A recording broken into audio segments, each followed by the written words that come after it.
G'day and welcome to the Grow a Small Business Podcast. I'm your host, Troy Truen. Each week, we speak with an owner who has grown a business with 5 to 30 team members to something bigger. Diving into their numbers and unearthing the pain they've experienced, we explore what they did to overcome each barrier and what they would do differently from day one. Let's get into it. Welcome everyone. Today I'm interviewing Vicky Stothard from Luxury Staycations based in beautiful Hertfordshire, just north of London, UK. Thanks for your time today. Pleasure. How we know each other, that's Peter, our podcast editor, reached out and asked you to come on the cast, so really appreciate your time. It was an interesting email to receive. Thank you for asking me. Tell our audience a bit about your business, what it does and how it makes money. We, and when I say we, my husband and I both met online about 7 years ago, and we worked in London, both of us. We had families from previous marriages. I had a son and he has 3 children. And we got together and we decided that we would like to create a business together. I ran my own business at the time, and he was the CEO of a firm in Spitalfields. So we started house hunting up in Hertfordshire and found where we now live. And it had dilapidated stables and a barn. It had always been something, when we were dating, we would go and stay in various places. And hotels are great, don't get me wrong. But we found that the self-catering market, certainly in this country, was really very basic. Luxury hadn't quite found its thing. So those things combined, we thought, you know what, I've always kind of wanted to do a little B&B, but given I'm rubbish on a morning, breakfast probably isn't my thing.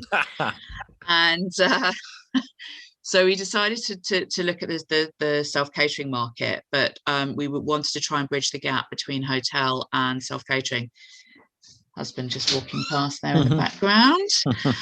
So we created Bethnal and Beck Luxury Rural Retreats, named after the 2 areas in London that we lived, Bethnal Green and Tooting Bec. We wanted to create something that was kind of really chic, not countryside chintz, as we call it, and moved in. Took 2 years to get planning when we thought it would probably take 2 months. Yeah, that's optimistic. So we carried on commuting to London, which when we lived up here was a good 3-hour round trip for us each day. We have 4 children. They all live with us. So we had an au pair, and we were kind of living this life of commuting and not really seeing our family and being very tired, wondering whether our dream was ever going to happen. So it did, and we started build. We opened October 2017, and we've been going on and off ever since. Great. And how old were you in late or October 2017 when you started this business? 41. 41. Great. Yeah. And out of interest, what was the first business that you were running there? You said before you already had your own business. Well, okay. So in a snapshot, I trained as a graphic designer, and I started work in investment banking in the city. I worked for 2 blue chips, and I was the first assistant vice president, youngest assistant vice president when I worked for Credit Suisse. Wow. I worked in marketing. I was 23. I was flying all over the world doing marketing. I was basically a brand manager. I loved my job and I loved everything that it brought, and I was headhunted, and I had bought my first flat in London when I was 21. But I had no other life beyond work. And in my 20s were all about work. And I just found it, I found it very difficult. We're talking 20 years ago. And, men ruled the city. Yeah. Okay, to be a successful female in investment banking in London, you had to basically let go of all your femininity. You had to let go of anything that you stood for and essentially become a man. And I found it didn't sit well with me. I am a staunch feminist. Yep. I raised my daughters to believe that there is no difference between men and women apart from our physical makeup, biological makeup. So I also found as well that my career was kind of going off on a tangent that I didn't really want it to. I'm a creative type and I'm very, very organized, or I was very organized. And so they loved my well, yeah, I guess I probably am still organized, but I'm not anywhere near how I used to be. Well, out of interest, when did you leave Credit Suisse? Because I've got an Aussie friend in London. She's been there probably 15 years or so. Oh wow! Well, I would have left 20 years ago. I then went to work for the Pru, and so I left that at 28, and I decided that I was going to leave everything behind that I knew and had worked hard for, and set up from scratch a hair salon and urban spa. Right. I lived in an area in London, southwest London, called Balham. It's a very, now it's a very affluent area. Back then it wasn't. It was what we call up and coming. But there were lots of people like me living there, single, large disposable income, and we all had to travel up into central London to look after ourselves. So I kind of saw this area in the market and I thought that would be a great idea. So £250,000 later, via bank loans and a lot of crossing of fingers, I opened a shop, had 15 staff, employed people that I had no idea what they were doing because I wasn't a trained hairdresser. I wasn't a trained beauty therapist. They're also quite a different breed from when you come from investment banking. That was a real shock to the system. I wanted to be the best I could be. I wanted it to be a 5-star. I really hated going and getting my hair cut, but it is something that you have to do every 6 to 8 weeks, right? And I hated it. I hated the small talk. I hated the unprofessionalism. I hated you didn't know who you were going to get. I was like, why does it have to be like this? Why can you not go into a place that's not really expensive in central London, run by a famous hairdresser, and you're spending £100 plus? Why can't you go into what is essentially part of women's everyday things that we do and just be, in a professional environment? And so that was what I was trying to achieve. Obviously, I hadn't quite realised that doing that with hairdressers and beauty therapists was challenging. Like herding cats. Yes. You've seen that. Yeah. But the majority, what was really interesting for me, the majority of my staff at that time were Aussies, Kiwis and South Africans. And that's because you guys all congregate. Oh, right. Yeah. Well, yeah. We all congregate around. Yeah. You were all in one spot in London. Yeah. But the way that the training of these, because actually it is a real skill to do that job. You have to be talented, and you also have to be, willing to talk to people all day, every day about a lot of stuff. Yeah. But you guys have a way more professional, educational idea about it all. So you're proud to be a hairdresser. You're proud to be beauty therapist. In the UK, if you're crap at school and you don't get your grades, it's like, oh, why don't you go off and be a hairdresser? You just don't get great people coming out of college. So did you stumble upon that and you go searching then for South Africans and Kiwis and Aussies specifically to work with? Yeah. So where we were in southwest London, just around the corner in Putney, is where pretty much every Australian that lands in Heathrow heads to. Yeah, 12 per room, 48 in a house. Yep. Exactly.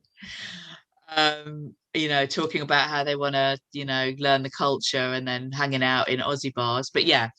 Their walkabouts. But, great, just fabulous people. Like, just a totally different work ethos and all of that.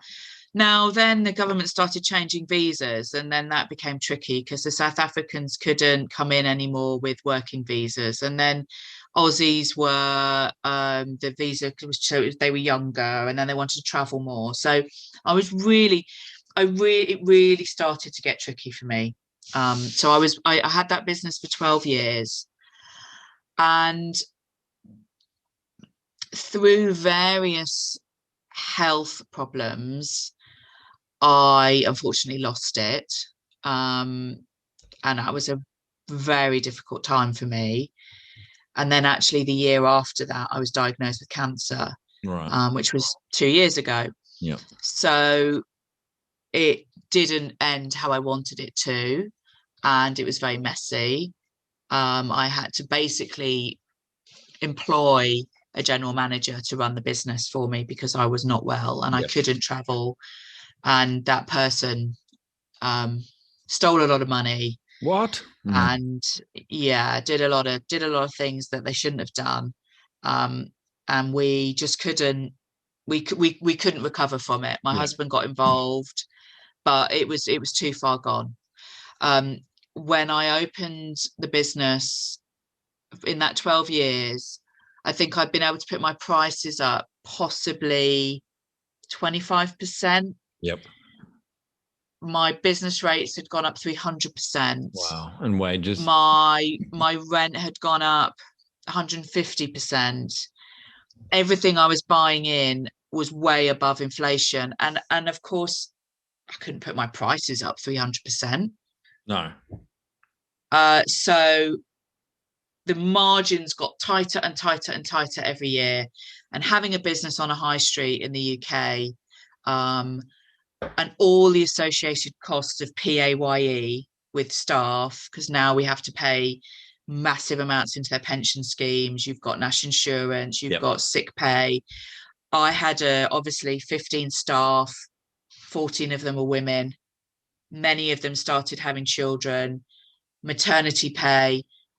Absolutely, I believe in all of that, but it's really hard as a small business to employ a hairdresser for 9 months a year. Yep. Because they also bring clients with them, and those clients leave when they go.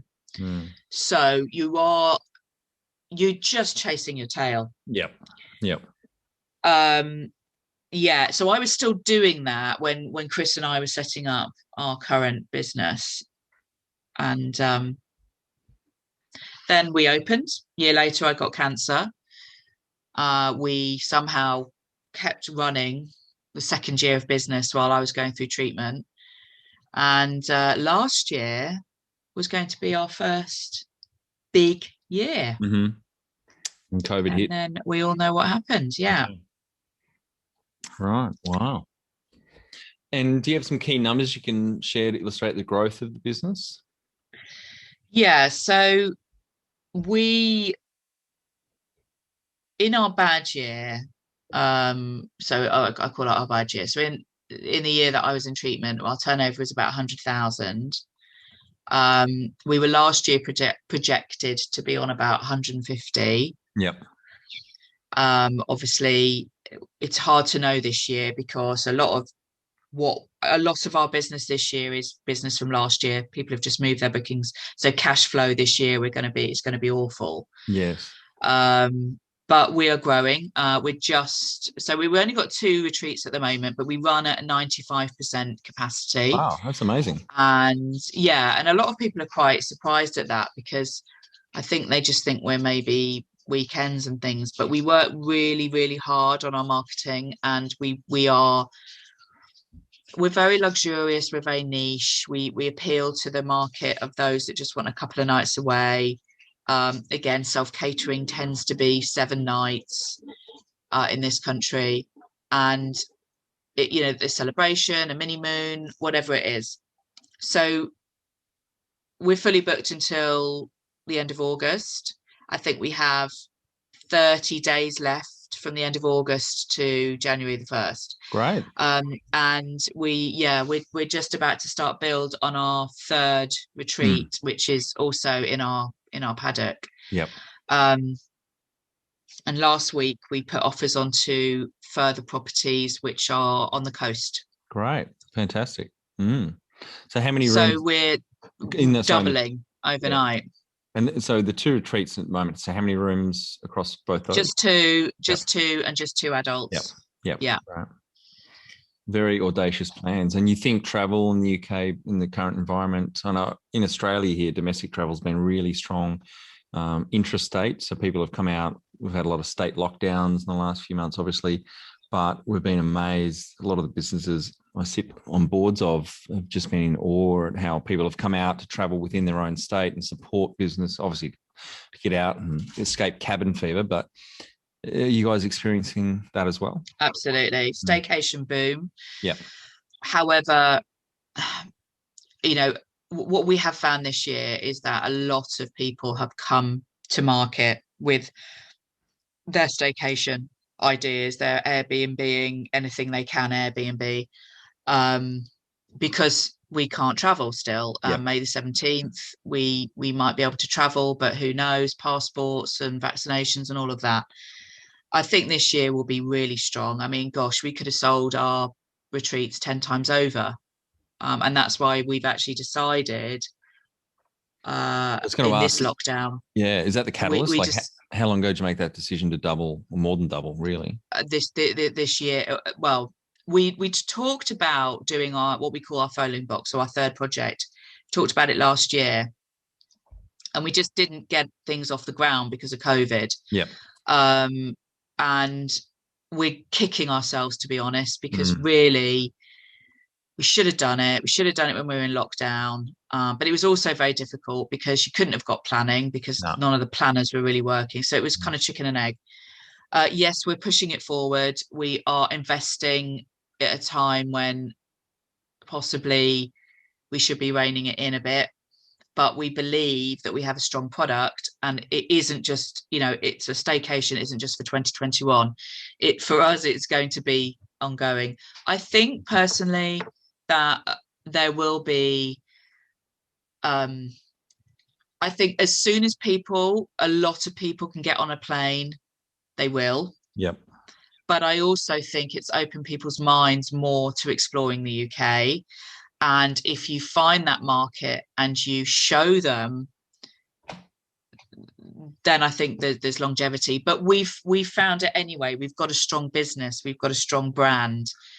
And we're dog friendly as well. And we've also found that a lot of people don't like to put their dogs in kennels. They want to go and stay somewhere luxurious with their pets. So it's so rare too. I mean, I've got a chocolate Labrador, and there is not much accommodation out there that is dog friendly. Yeah, we kind of discovered that last year, and it's a very strong market for us. I mean, we shove our dog in a kennels when we want to go on holiday. It is what it is. He's still alive at the end of it, and we love him very much, and he's all right. But some people just would not and won't do that. Yeah. So that was interesting. So we've really kind of enhanced our dog. We installed outdoor dog showers last year. Great. So we're kind of really working with that market. So you can have a luxury stay with your 4-legged friend. We've had cats to stay, although we're not, we don't openly advertise that. There are some people that have got an old cat. They don't want to put them in the cattery, and surely it wouldn't be that relaxing for a cat if there's 3 or 4 other dogs staying there, though. Well, they're very private, so you don't actually see anyone else. And we say to the people, you can't let the cats out because obviously our dog will chase them. Yep. Yeah. So yeah, staycation markets, I think for most countries are going to be huge this year, but I think you've got to have a strong brand and a strong product to see you through beyond this. And for example, I've just mentioned that we've just taken on 2 other properties. A lot of people have also come to market and are trying to sell because they haven't been able to survive this last year. They haven't been able, because the other thing with self-catering is that we weren't able to pivot our business. A lot of pubs, and I'm not saying that it saved them, but where they had food offerings, they were able to still provide food. I don't know if it happened over there, but we do this whole takeaway thing now with pubs. You line up, you get a time, you collect your food. So shops moved online. What could we do? We were sitting here last year twiddling our thumbs. So one of the things we actually did do for this lockdown was we gave free accommodation away to those fleeing domestic abuse. Oh, that's great. So we provided free accommodation and free food for 3 months. Great, really good. Yeah, had to keep busy. So, just still on the numbers, FTE, number of full-time equivalent. So when you started to where you are now, sorry, just pre-COVID, let's call it, what FTE were you at? It's just Chris and I. Yeah. But obviously adding a couple more sites, you're going to be needing more people. Yeah. So we have decided, one of the reasons why we started what we did, neither of us wanted staff again. Yeah.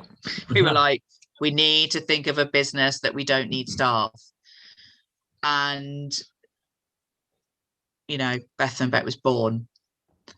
But we ummed and ahed for ages over, do we grow it? Yep. Because we're very lucky. It's next to our house. Our walk to work is 3 meters.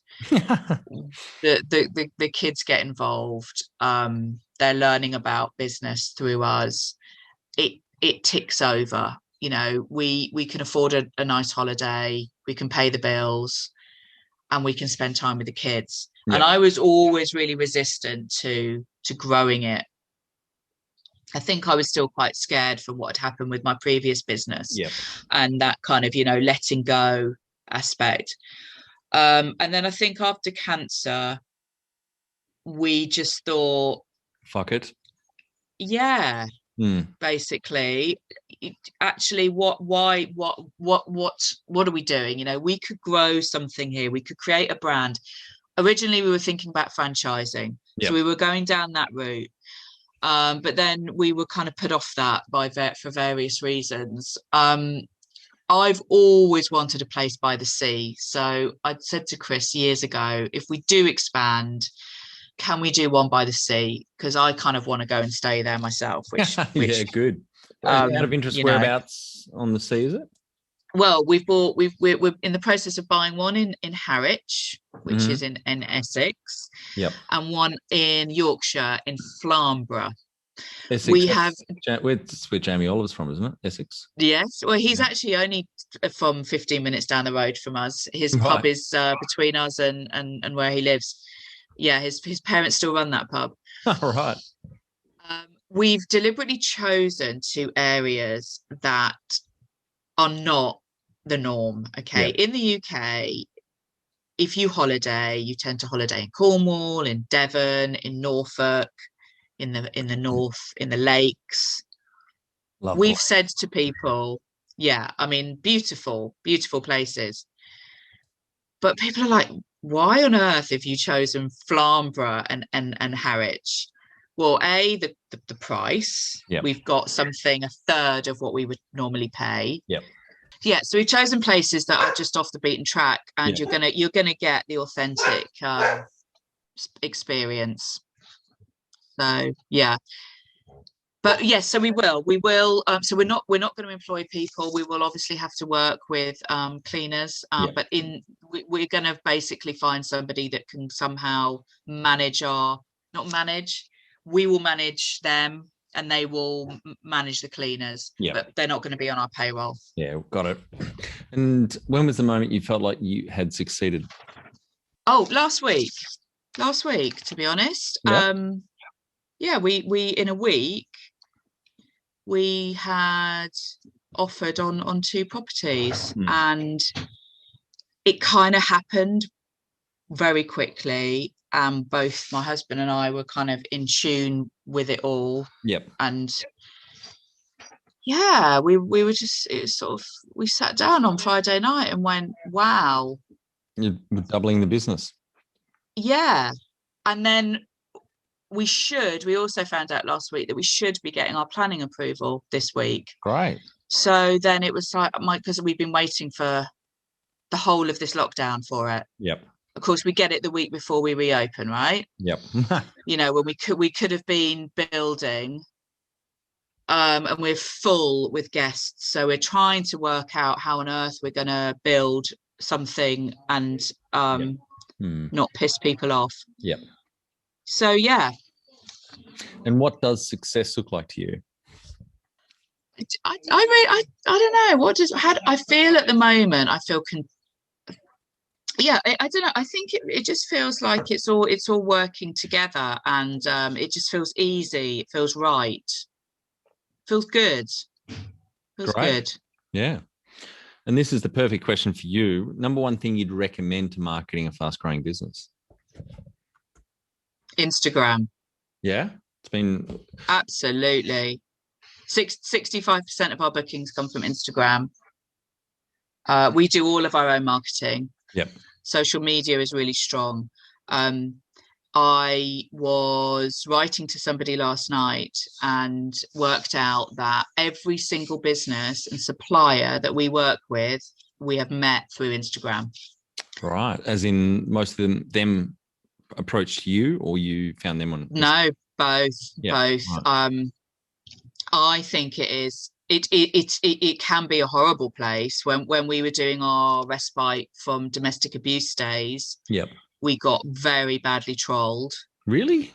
Yeah. Wow. And it was horrible. I mean, I haven't experienced that level of hatred and abuse before, and I was really worried how it was that they were going to affect our business, because we obviously people knew publicly where we are, right?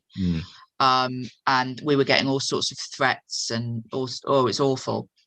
And I can't imagine what it's like having that on a daily basis, which some people do. But on the flip side, you know, if we go back to where I was 20 years ago as a graphic designer, if I think about the projects I used to work on, and that would be copywriting, creating an ad, designing an ad, getting ad approval, running an ad, printing it in a newspaper, and then sitting there and going, is anyone gonna you know? I mean, those days, right? No measurement. Okay, put a code in it, but even then people didn't. And my God, weeks we'd spend on an ad in a paper. It was just crazy. Now I sit here, I post something, and I can get 2 bookings half an hour later. Wow. I can generate £500 from sitting on my sofa. So I think Instagram, but the thing about Instagram is that you have to make it, people have to connect with you. And when I had cancer, I ran a blog, and I had my own Instagram account called Gammy Tit. And I tried to represent and show what it's like being a mum of 4 at 42, being diagnosed with an aggressive breast cancer. And I was very real in it. And I could not believe every time I posted, I was getting nearly over 1,000 likes. Wow. Right? I was like, wow. But when I posted something on Bethnal and Beck, I would be lucky if I got 15. what I didn't want to do with Bethnal and Beck when we first opened was I didn't want to make it personal. I wanted to keep it as a business. It was, this is a business. Let's show a picture of a bed, and here's how the garden looks, and this is, and okay, that's the odd person might go, well, that's nice, but there just wasn't the interaction. But with my there's no connection, exactly. Yeah. And with my Gammy Tip profile, I just kept seeing this grow and grow and grow. So it's a pertinent name for your blog, by the way. Yeah. And so I just thought, okay, I'm going to try and apply this to Bethnal and Beck, and I'm going to start bringing the family in, and I'm going to start making it real. And we're on like 14,500 followers. Whoa, which that's amazing. And that's all organic. I've not paid for any of that. And we get great interaction. So I think if you can harness that, and you can get people to really love you for who you are, and oh my God, they also run this business, but aren't they a great family or whatever? Yeah. Then I think it can be really powerful. Yep. Authentic and personal. Very, absolutely. It's what people want, right? I mean, that's right. And how did you fund your business? Well, personal finance. I sold so Chris and I both own properties in London. We moved here. Chris sold his as part of his divorce. I rented mine out and then sold it recently, and that's helped fund it. Savings, that kind of thing. No, we've not done, and we won't go and bank loan anything. It's one of our we both feel quite passionately about that, which is good, I guess. Great. And if you were to start up today with plenty of funding, would you go into your industry? Absolutely. I think it's a really exciting industry. I think the market, the sort of bistro, gastro, pub room thing is starting to get flooded. Yeah. I think there's a lot of room and growth left in self-catering. And what we're trying to do is create this brand that kind of is both hotel and self-catering. So, for example, with us, you come and stay, you might not want to cook because that might not be a holiday for you. So therefore you can get food boxes delivered, you can get private chefs. Yep. We've kind of, a lot of what we do is we create a concierge service so that you can create the holiday that you want. Yeah. It sounds ideal. I'd love that. Like a week there, I'd cook a few nights. I love to cook, but yeah. And then also we provide you with local, so food boxes. So all from our local butchers, local farms. We try to source everything as locally as possible, all UK, artisan, that kind of thing. Celebrating the best of British produce, really. Yep. This next question can apply to the current business or the last one, the hairdressing. Can you outline the most stressful point in your small business growth journey so our audience can learn from it? Would be when I was ill, when I had my hair salon. So I had realised, I ran that for 12 years and I was at the helm. I ran reception. I trained my staff. I was all about the customer service.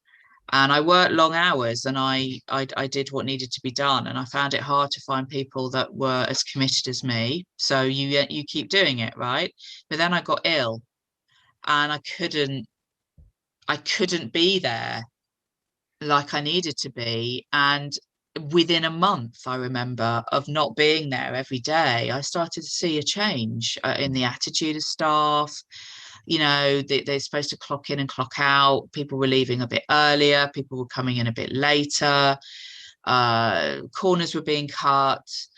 Can you imagine, a year ago, we didn't really know what Zoom was. So this sort of style of meeting just was really hard to do. We would do it over Skype, but it was all a bit, crap. Yep. And I found that really difficult, because I thought, fuck, I have worked so hard. I mean, so hard. I was a single mother when Milo was born, and at 6 weeks old, I became a single mum until I met Chris when Milo was 3.5. And I used to take him into work with me. Yep. Because I didn't have a choice, and I sacrificed so much, and I wasn't well, and I kind of needed people to stand up. Yeah. And they didn't. Yeah. So I then decided to pay a lot of money to basically have a general manager who would have the authority, be there full time.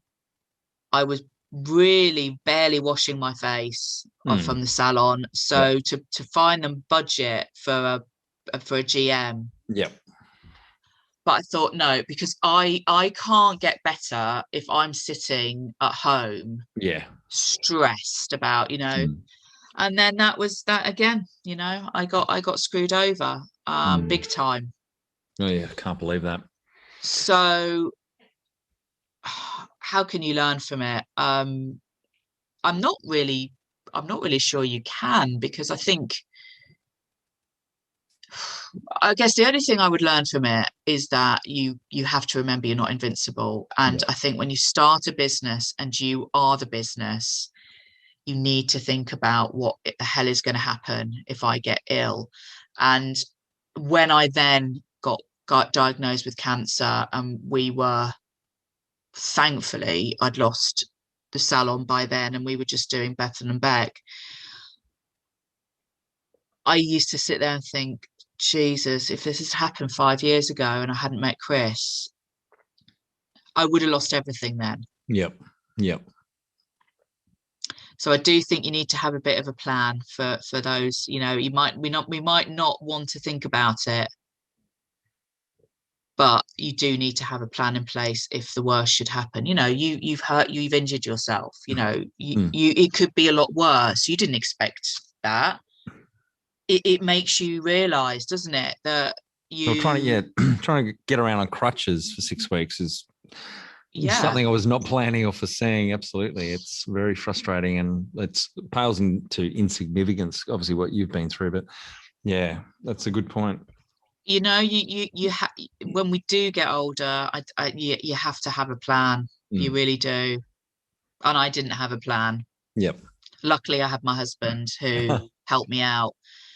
But, I met him when I was 39. Yep. So he's my second husband. And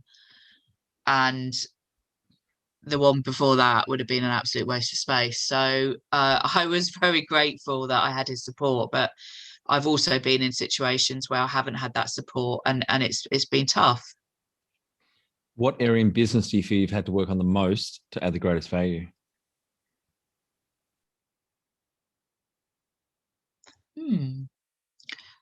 Again, I'd say marketing. Mm-hmm. Yep. We have to deliver a product we promise. It's essential. I don't feel right charging somebody £200 a night to come and stay in something that is not what I say it is. Yep.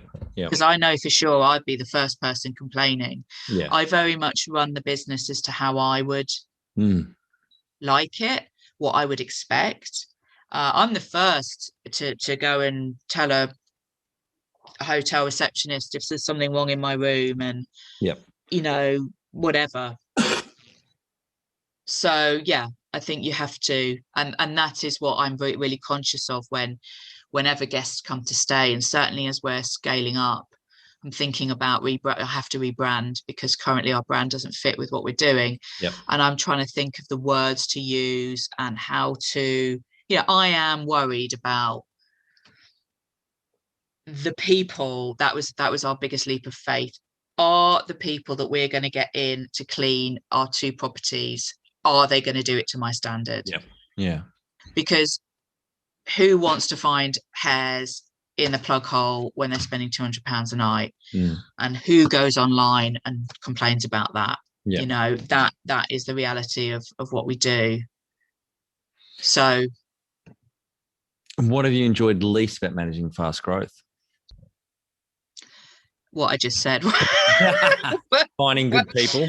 Yeah. Well, okay, so it's a bit cyclical, right? Yeah. I had my business with hairdressing and beauty therapists. Very talented people, but sadly doesn't attract the best, right? Do you think I'm going to find that when I'm trying to find people? You know, it's funny, isn't it, that if I think back to investment banking and how we went about finding staff and employing people, there were certain questions we just never asked. Never ever considered whether I'd have to write into their contract that they'd have bag searches, or that there were penalties if they consistently were late or consistently went home early. You know, it was like an alien concept, because you just did it. So it's trying to find ways of motivating people to buy in to your dream and your vision, I guess. Yeah, it's tough. Have you read the book First Break All the Rules, What the World's Best Managers Do? No. I'll send it to you after this. But Marcus Buckingham is the author, ex-Morgan Gallup, or the Gallup organization, big data collection, etc. Yes. But they went around the world for a couple of their clients. One client was a big hotel chain. They didn't say who it was, but I remember distinctly this story where it was the cleaning crew, and they had an A player in every hotel, just stood out, a chasm apart from anyone else. And they wanted to study and understand how they found those A players for a start, how they got on the team, and what made them different to the B and the C players. So they flew around the world, interviewed managers and the cleaning teams, and found these certain behaviors, or the way that the A players thought about the cleaning job. And there's a great story in there, I remember distinctly, where, and obviously the way they asked the questions, quite open and fishing, but there was this one cleaner where she said, so I think the question was, so how do you approach cleaning a room? And she said, I do the standard checklist, etc. But then before I start dusting, I think it was, I lay on the bed and I look up and think in the eyes of someone staying in this room. Okay. What do they see? There's dust on the fan, or there's dust, there's a cobweb in that corner. So they put themselves in that customer's shoes on the bed, and they lay there, and then, it was just brilliant the way that that story. Wow. I'll send it through to you after this. Yeah, please. And this is it. It's about it's I guess what we've ended up doing is we've grown the business, which our guests are really excited about, because what we are at the moment is we're adult only. Yeah. And we can't be anything but adult only due to the setup of our current retreats. But when we have the other two, we're going to be family. Yep. And so a lot of guests are really excited about coming to stay. And I think what I believe is they see the Bethnal brand, and they'll see that we've got properties here and here, and they'll want to come and stay in all of them, right? Yep. Mm-hmm. So I have to find a way of making that experience the same, be they are in Harwich or in our stables next door. And so what we've ended up doing by expanding the business, we've actually probably taken on the challenge of the hardest thing, which is remotely managing people. Yep. Managing people alone is hard, let alone remotely. Well, as I like to say, people are the hardest thing in small business, and where the value's at, because you can't do it on your own.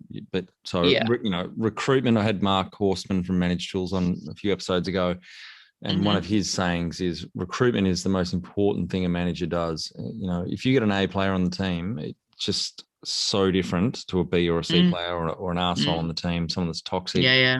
So invest that time getting the right people. But I used to find, though, as well with the salon, is that the A people look A for a couple of months, and then the B, C, D, E part starts coming out. Yeah. So my probation period went up by the end of the salon. I think we started with 3-month probation, and I ended up extending it to 9 months. Yeah. Because actually, you know, you needed to see them in so many different scenarios and actually see whether they can consistently be on time. Yep. Absolutely. That sort of thing. And that's why Chris and I both said we don't want a business for staff. Neither of us. We've done it. We've been there. It was the biggest headache for me running a salon. I loved a lot about it, but I hated having staff by the end of it. And then, given that one of them then royally screwed me over. Yeah. I know you've been bitten, but a lot of owners that I speak with, not just on the cast, but when you get the right team on the bus, because otherwise you and Chris are going to stretch yourselves pretty thin across 4 maybe 5 sites, you know what I mean? So maybe throw a bit of time into swatting up on recruitment and, building the culture, etc. Have you read The E-Myth by Michael Gerber? A long time ago. I might have to read it. Yeah, it's a great revisit book. that. Yeah. And there is a barbershop or a hairdressing analogy or story in there as well, which is consistent experience. It's a great book. It's my favorite business book. What do you love most about growing a small business? I love the fact that if I compare my life to investment banking to now, I can make the decisions. I sat last night, I was up till 1 a.m. updating our website. I can decide what I'm going to write. I can decide how I'm going to design it, and I can just do it. I don't have to go through all, hierarchies and politics of an office. So I've always loved that about running a small business. And I'm certainly not a person that I can work within a team, absolutely. But if I look at my career, the best parts have been when I've been doing it alone, and I just find it really exciting. It was really exciting last week when we decided to do it. We decided to offer on these places, and we've done it, and you just don't have to get anyone else involved. What's been the biggest mindset shift for you in your small business growth journey?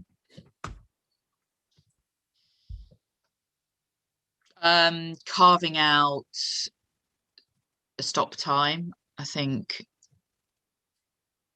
So I used to work in an office, and then obviously I had my shop, which was 10-minute walk from where I lived. Now I live where I work. Yep. And Chris and I live and work together. And then you add lockdown onto that. So turning off at the end of the day, finding time for the children, remembering that we're doing this to be a family and to have fun and not just work. I'd say that's quite tough, and kind of learning as well. I mean, Chris and I live and work together. It can get quite intense at times. Yeah, and also for either of you, if not both of you, to clocking off and then not talking about work must be really challenging. Yeah, I remember.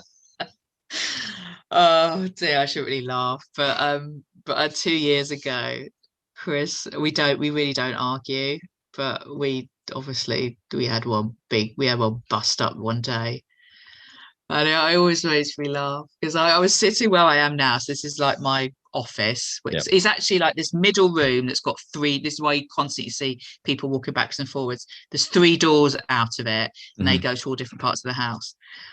But we're backing away in here. Chris he sits in the lounge, and we're having this argument, over email. Two separate parts of the house. Yeah.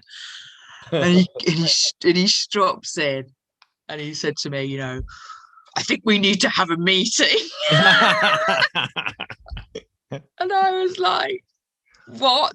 Like, we need to have a meeting about business and a meeting about us or something. I was just like, we tease him about that all the time, because it was, we were both just so frustrated, I think. But we're both very strong. We're both Capricorns. We're both very strong people. We're goats. We're achievers. We're all of that. And we do have our very separate roles in the business, which is great. But yeah, I just remember that, and it always stays with me, because I think, yeah, there are those times when you're like, yes, we do need to have a business meeting and we do need to talk about personal stuff, but it is hard to keep those lines. And I guess I don't really think we do that very well. Yeah. What's the number one habit you think a small business owner needs to develop and maintain? Being organized. Mm-hmm. Downloading apps to scan your receipts when you say you are going to, so that when it comes to your year end, you're not wishing that you downloaded that app 12 months ago. Being on top of communicate, being organized. I mean, nowadays, you know, we get contacted from guests by email, phone, text, WhatsApp, Messenger, Facebook, Instagram, LinkedIn, email. Holy fuck, that sounds like Nirvana if you've got ADHD. Yeah. So that can get overwhelming. You have a platform you kind of use to manage all those communication channels, or?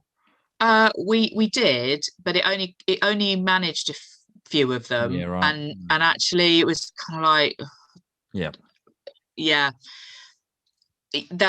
so when we first started out, we were very much like, well, no, can you email us or can you phone us? You know, quite old school, and that just doesn't work. I mean, we're all the same, aren't we? You know, we go online, we want to be able to send a message and get it responded to, and you know, it's the same thing. So we've just introduced on our website chat box on our website. They're great, aren't they? Yeah, I love those things. Yeah, so we get an alert when somebody sends a message. And also WhatsApp, so they can WhatsApp us directly, although I have put Chris's number in on that one and not mine. Yeah, topped him in for that one. That's great. Yeah.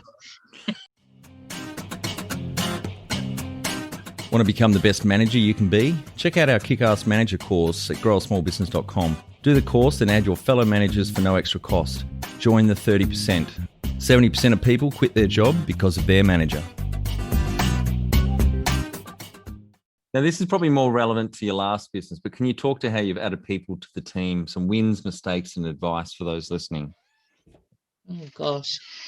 I know what you're right. I know what your advice is going to be, which is don't hire people, but... Well, don't work with your husband. That would be my advice. Yeah. Wouldn't that be right, darling? G'day, Chris. How you going?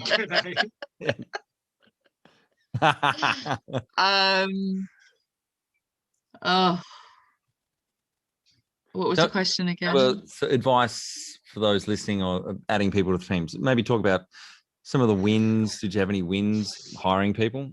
Any? Oh, absolutely. I had some amazing people that worked for me, and I think in fact one of my greatest achievements was that I worked with a brand called Aveda, and it wasn't a franchise or anything. You just chose to stock the brand, and Aveda wasn't particularly well known in Australia. And with all my Aussies that I employed, and off they went back to Oz.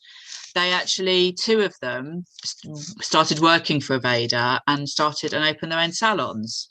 Great.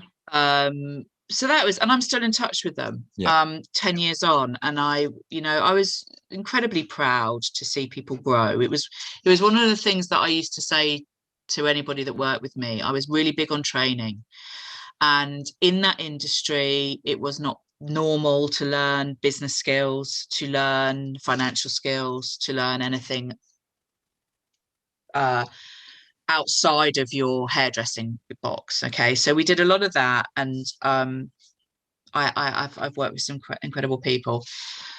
We in the industry do things called trade tests. So it started when I first started the business, it would be 3 hours, and you'd do a series of things that you would do in your job: cut hair, color hair, wax, whatever. And we'd ask a series of questions whilst you were doing that trade test, and then we decide whether you get the job or not.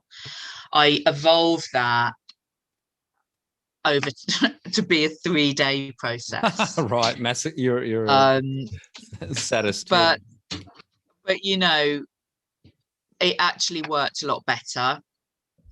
I paid people to be there. Yep.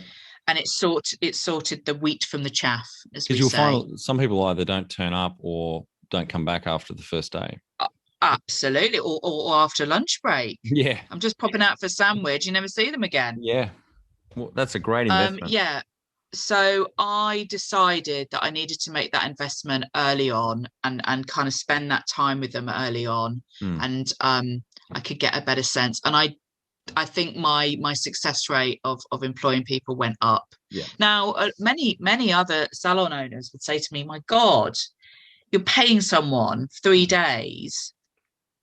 Well, yeah, but what I want them to be with me for 3 years, so it's tiny. I remember a It's story. a tiny investment. It is. I remember a story. I think Zappos in the US, the shoe company online, they were big in the early 2000s. And they had this recruitment policy, like in week 2 or 3, they would pay people $5,000 to fuck off. If they would say, right, if this is not for you, if we're not the right company, we're just going to pay you to go away. Because and they obviously built an incredible customer service culture because they got the right people in the end that really wanted to be there and stay. Wow. But that's really putting money on the line. Yeah. Isn't that? Yeah. Oh, I wished I could have done that. Although I might have bankrupted myself, but yeah. Oh, but you can bankrupt yourself the other way around, because if you get a B well, or a C player on, or someone takes them, they say that a mishire costs 10 times that role's annual wage, and all the hidden costs of A players leaving or customers not coming back, and and again in the beauty, those toxic people would be working behind a closed door all day. Yep. And I had no idea what they were saying to my customers or how they were behaving. Yeah. So it was even more important that I invested in that time. Yeah. And what are some things you'd recommend to building a sustainable and kick-ass culture to help with the growth? Well, I'm a great believer in communication and a leading by example. So, for example, if I go back to my investment banking days, I ran teams across Europe, but I would, and this was one of my real sadnesses about the role, because I loved my physical graphic design. I loved sitting at a computer and being creative. And of course, as you move up the ranks, you have people to do that for you, right? Yeah. And I lost that, but I loved sitting down and leading by example. So instead of looking at what somebody had done, is actually sitting with them at their computer and going through it together and doing the artwork together. I used to run press passes all the time because I loved it, but I needed to sort of keep that. I needed to just to keep grounded in what I was doing. So in salon, I tried to lead by example. I cleaned the toilets. I was on reception. I made clients and guests teas and coffees. I was the one, in salons, you have this junior that's always floating around that does all the crap work. I would be the junior. Yeah. So I think I'd like to think that was a nice thing to do and set an example. I know from some of the girls that have started salons, they said that that's one of the things that they took from me. Yep. Tell our audience how you've handled balance. How I've handled balance. Balance, yeah. Like, it's an open question for a reason, Vicky. Balance. Yeah. Oh, what you mean in work and life? Yeah. Oh, I have now, and that's because I work from home. I was a complete workaholic. Total workaholic in my 20s. I had no boundaries. I said yes to everything, burnt myself out. The shop was just crazy. I didn't see my friends for years. Yeah, I that's not part of my character. I'm very much an all or nothing person. So yep. I definitely have the most balance now, and that's mainly because of my health. Yep. I couldn't do it even if I wanted to. Yeah. You know, we're joking aside, you know, chemo has really impacted Brutal. my it's my memory is shocking. Yeah. I used to have a memory like an elephant. Yeah. And it's shocking now, and it upsets me because I'm constantly forgetting things that I should have done, I haven't done. I have to write everything down. I walk around. This is my Bible. Yeah. You know, I'm quite old. I've gone back to being a bit old school and writing things down. But if I don't write it down, I just forget it. Yeah. And my energy is I'm operating on 50% of what I used to be able to. Both those it's things. incredibly frustrating. Yeah. Yeah, my mother went through breast cancer as well, so the chemo was pretty brutal. Right. I saw that. Yeah. Happen. Yeah. Now, how much professional development did you or have you invested in yourself over the years? I did a lot when I was certainly in the city. We got a lot of that as part of our package, which was great. And I did a lot when I had my shop. What's the saying? Who manages the manager, and who motivates the manager, that kind of thing. Yeah. So I worked quite hard on that because I did need that support and that management.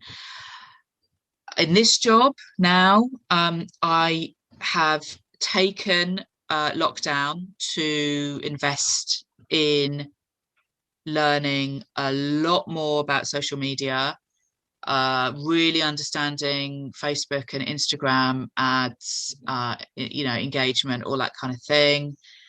I've learned new skills. I'm going back to my graphic design roots a bit and trying to do a bit more of the creativity instead of just farming it out. So I'm investing in a different way now. You know, because I'm just, amazing already. So what more could you could you add? And have you had mentors or coaches along the way? Yes, and I've also worked as that. Yep. I did that quite a lot in the salon industry. Yes, I have. Although I found it quite hard to find people that I kind of was connected with. Yeah, and it wasn't that I wasn't prepared to listen to them because I'm a know-it-all. It wasn't that at all. It was more that, that I think just because you're a business owner doesn't necessarily mean that you're great at what you do. And so I found a couple. I had a lot of personal counselling when I had the end of my first marriage because I married a arsehole narcissist. And he destroyed me in a lot of ways, personally and professionally. So I had a lot of personal and that's probably the thing that I found the best for me. Yep. I got the most out of that. Great. And obviously Chris would, consider himself my mentor. And do you have a board of directors or advisors? There's Chris in the background checking in. Yeah, that's him. Yeah, I'm the board. Yeah. Look, he's appeared again. He thinks he's my boss. No, we don't. No, we don't. No. All right. Well, Vicky, we're on to our final 5 questions. What do you think is the hardest thing in growing a small business?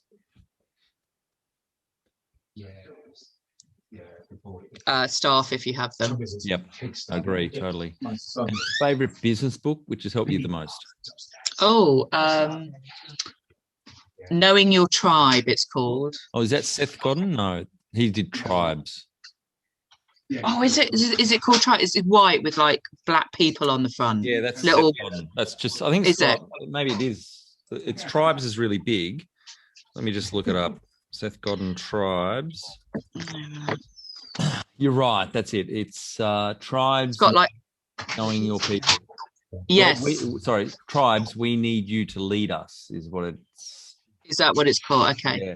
Yeah, I like that book. It's a circle of people around the word tribes. Yeah. He's a great author, Seth Godin. Yeah. Marketing particularly. Yeah. Any great podcasts or online learning tools you use for your own professional development? I love BBC, the Yeah. iPlayer, actually. They've really done a lot of work in lockdown, and some really interesting people. Yeah.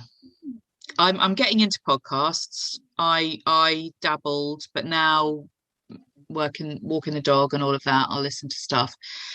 And also just some kind of personal development things like around narcissism. Yep. Now, the BBC produced some amazing content. I used to listen to the business cast for the BBC when I used to cycle around London. It was great. Yeah. One tool you'd recommend to help grow a small business? Instagram. And finally, my favorite question: what would you tell yourself on day one of starting out? Good on ya. Almost sound like an Aussie there. Yeah, I think, it's a brave move. People don't recognize that. People don't think when you're self-employed, you have no safety net. And yeah, I mean, okay, people argue, well, you can just get sacked. Yes, you can, but there are, laws as well around just getting sacked. That's right. And it's not as easy to sack people as I well know.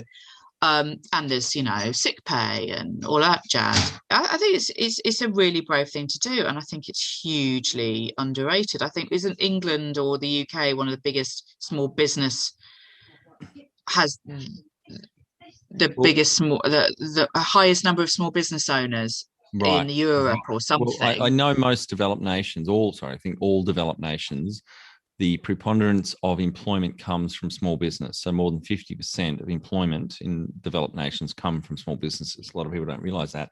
And they don't realize how fucking hard it is, as I said earlier. To start, no, they don't. Yeah, it's been interesting with lockdown, I think, when we've had conversations with friends and acquaintances. It might be a parent that when you stood at the side of the football pitch watching your kid play. Yeah. And everyone's, you're either employed and furloughed, employed and having to work through it, or you're self-employed and you're not getting a lot. And it's and it's, I don't know, it's just really brought about to me just how it's just not seen, that the self-employment, the risk you're taking, your house is on the line, all of that jazz. It's very hard to go and get a job when you've only been self-employed all your career. 20 years, yeah, absolutely. Yeah. Of course we do it, but I just don't think, I think it's massively underestimated. They think it's an easier ride, maybe. Yep. Well, thanks. So yeah, I think anyone that's starting out, good on you. Yep, give it a go.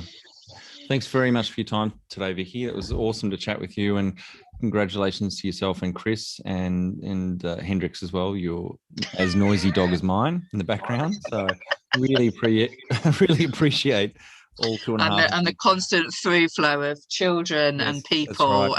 Right. I had a great chat, and thank you so much, and congratulations, and look forward to checking in when the next couple of sites are live in a year or so. Yeah, thank you. And I hope your leg gets better soon. Well, I take that back. People used to say that to me, hey, get better soon. I hope it is I hope you don't have as much pain as you probably will, and all the stuff you're going to have to go through.